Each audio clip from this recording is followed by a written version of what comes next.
Hello mga kapengyo, ipapakita ko po sa inyo kanina yung paglabas ko nung inutusan ako ng alaga ko na bumili ng newspaper. Yun po, ayoko man pong lumabas pero kasama po to sa trabaho ko. Yun po. Pero okay naman po. Sa pag-iingat lang naman din po yun kahit na lumabas kasi ulit. Pero nagmadali po. Uwi agad kasi takot din talaga ako kasi alam niyo naman meron na namang virus dito sa Taiwan ngayon, lalo na dito sa area ko sa New Taipei. Naku, dami na po. Yun, keep safe na lang everyone dito sa Taiwan. Sige po, ito na po.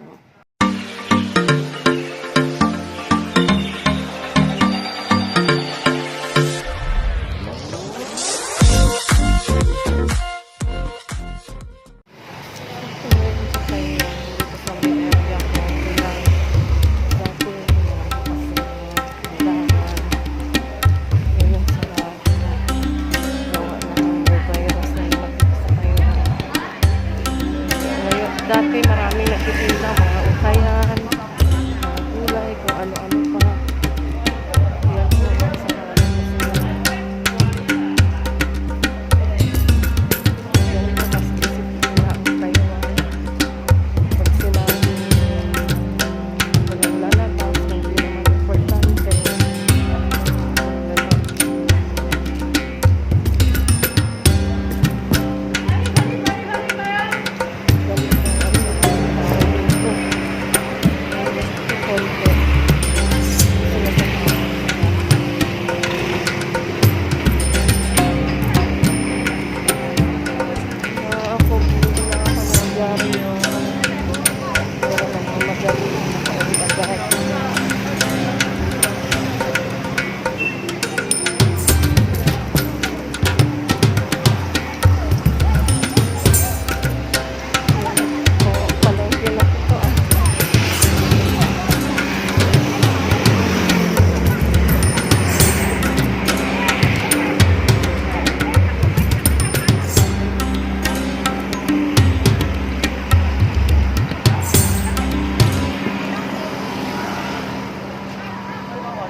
Linis po.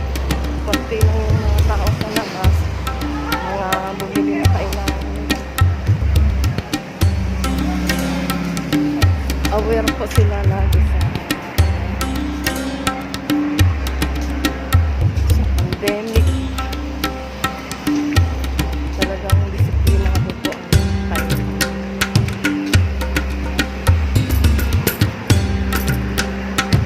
Yan po kada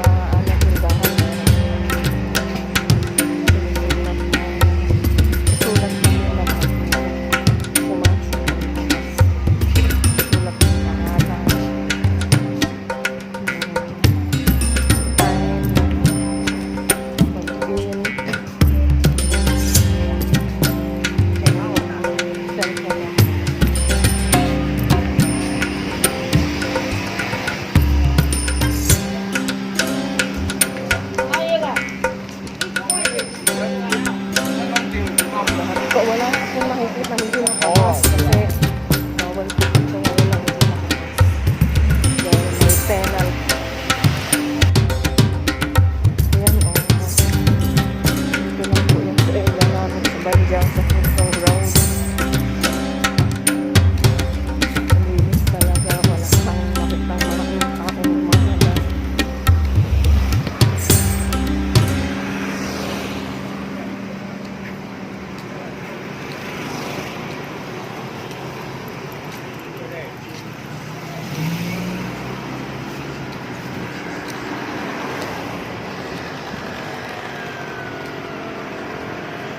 Nag-iingat po sila dito kaya hindi po labas ng labas ngayon kasi meron na naman pong virus dito. Ito po yung lugar ko. Yan. Dati po may hotel na business ng alaga ko pero ngayon close na siya.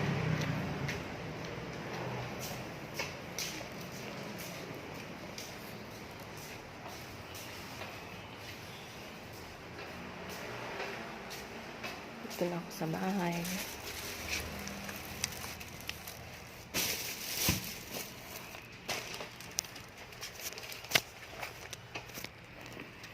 Sige muna alcohol.